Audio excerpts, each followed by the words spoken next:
On se retrouve aujourd'hui sur le tout petit ThinkCenter M800 Tiny de Lenovo et je vais y faire une petite optimisation sur le Wi-Fi parce que le Wi-Fi est lent dessus. Ça plafonne très rapidement à 15-20 mégaoctets par seconde. Bon, c'est pas si mal, mais c'est une optimisation pas chère et qui marche bien.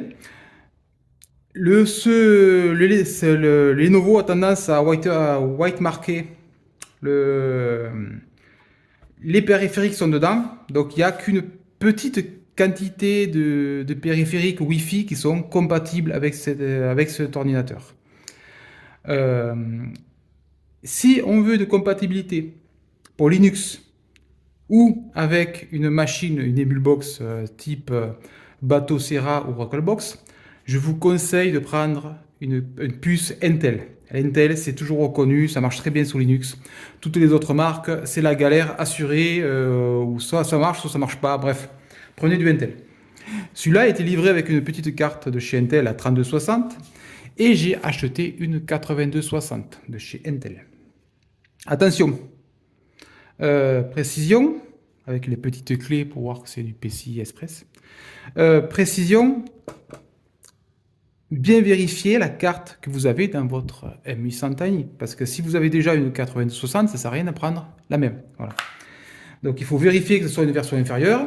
Et par contre, si vous avez une autre marque, vous pouvez passer sur du Intel. Le Intel, voilà, c'est compatibilité, c'est plug and play, un branch, ça marche, pose un driver, et tout. Les drivers officiels fonctionnent sous Linux ou sous Windows. C'est top. Donc, c'est très rapide, vous allez voir. Derrière, il y a un petit vis qui est là. Donc, soit il faut un tournevis, soit on peut le dévisser à la main. Là, il n'est pas serré, ça tombe bien. On va dévisser à la main. Le capot, il faut l'avancer par l'avant. Voilà. Comme ça. Et on retire le capot. Vous voyez, c'est tout simple. Le disque dur de pouce et demi est là. La carte Wi-Fi est là. On l'aperçoit. Donc il suffit d'enlever le SSD en dévissant ce vis manuel. Et ensuite tirer vers l'avant. Oui, c'est ça, de mémoire. Vous allez voir, ça va se défaire tout seul. Oups. Voilà, et on peut sortir ça. Un Amprosheet pour débrancher le carte Blue Wi-Fi. Le gris à gauche, le noir à droite. Voilà, donc j'enlève ça. Un petit tournevis cruciforme pour dévisser la vis qui tient la carte Wi-Fi. Voilà, on attrape la petite vis et on enlève la carte Wi-Fi. Voilà. Tout simple, comme ça. Et on la défait. Carte Wi-Fi d'origine. Donc je vérifie, il faudrait un peu de soleil parce que c'est vraiment écrit 3165 exactement, voilà. C'est une 3165 et moi je la remplace par une 8260.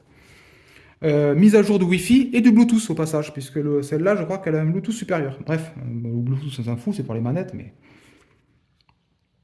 Donc pour la branche, c'est pour la remettre sur l'envers, tout simplement. Donc on remet à droite le moins, le moins. C'est une antenne, ça n'a pas de sens, ça s'en fout, à la limite, si c'est branché.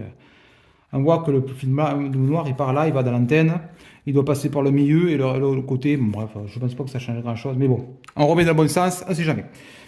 45 degrés, hop, et on enfonce. Et après, on remet le vis. Sur un tournevis aimanté de préférence. C'est pas le cas de celui-là, mais on va se démerder. Voilà. C'est fait, pour ne pas visser ça comme un sauvage. Je remets. Ah oui, je viens de voir que le fil noir, il part à l'antenne qui est derrière, et le fil gris est une antenne qui est devant, une antenne rectangulaire. C'est pas la même antenne. Donc je présume que celle-là, ça doit être le Wi-Fi, le fil noir, et le gris, ça doit être le Bluetooth. Donc il ne faut pas inverser les deux fils. Hop, on remet. Je remets le SSD, bien dessus. Voilà. Et je remboîte mon connectique. La connectique, c'est extrêmement simple, comme on n'a pas accès. Il suffit de la mettre devant. Et avec le tournevis plat,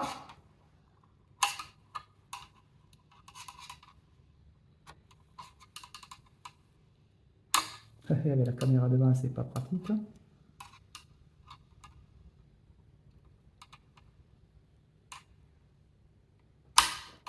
C'est bon, non?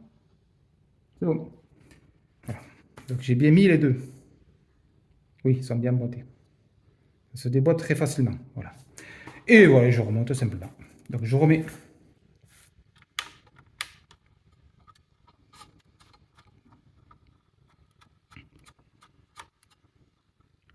la vis qui tient le SSD. On vérifie que le SSD soit bien emboîté sur son connecteur. Et on remet le capot. Vous voyez, modification extrêmement simple.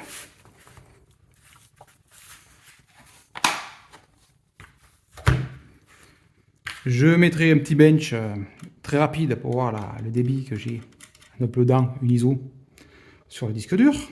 Et on verra. Donc j'espère que cette vidéo toute simple vous a plu.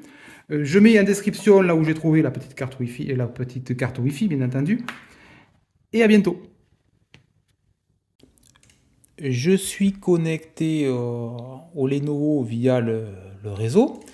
Et mon PC actuel est en filière 1 gigabit, donc c'est pas lui qui pose problème. Et la borne Wi-Fi était une AX3000, pardon, donc c'est pas elle non plus qui posera de problème. Donc on va voir le débit. Je vais copier un ISO de Windows dans la racine de Batocera et on va voir la vitesse. Voilà, on est quasi. Ah, c'est pas mal du tout. 78 mégaoctets par seconde. Avant, c'est simple, je plafonnais à 30 mégaoctets par seconde. Donc non seulement, oui, mais j'ai plus que doublé en fait. Donc si vous voulez transférer beaucoup de trucs via le Wi-Fi sur ce petit PC, ou télécharger des fichiers, télécharger ce que vous voulez avec votre superbe fibre optique 1 gigabit, il faut mieux avoir un Wi-Fi performant. Ça, c'est dommage de réduire la vitesse par le Wi-Fi. Sinon, vous branchez un RJ45, bien entendu. Sachant que là, le Lenovo n'est pas loin de la borne Wi-Fi. Il est à 2 mètres de la borne Wi-Fi. Bon, j'annule, mais vous voyez, parfait. Donc, si vous voulez un petit boost Wi-Fi, donc voilà, c'est très simple. Vous remplacez la carte Wi-Fi. Je vous mets en description la référence chez AliExpress pour commander la bonne, parce qu'il faut que elle soit validée pour les nouveaux. Et donc celle-là fonctionne puisque je l'ai branché et j'ai même pas eu besoin de reconfigurer le Wi-Fi sur Batocera. Il a marché directement. Donc j'ai changé la carte, j'ai allumé le PC, il fonctionne, c'est parfait. Donc j'espère que cette vidéo vous a plu et à bientôt.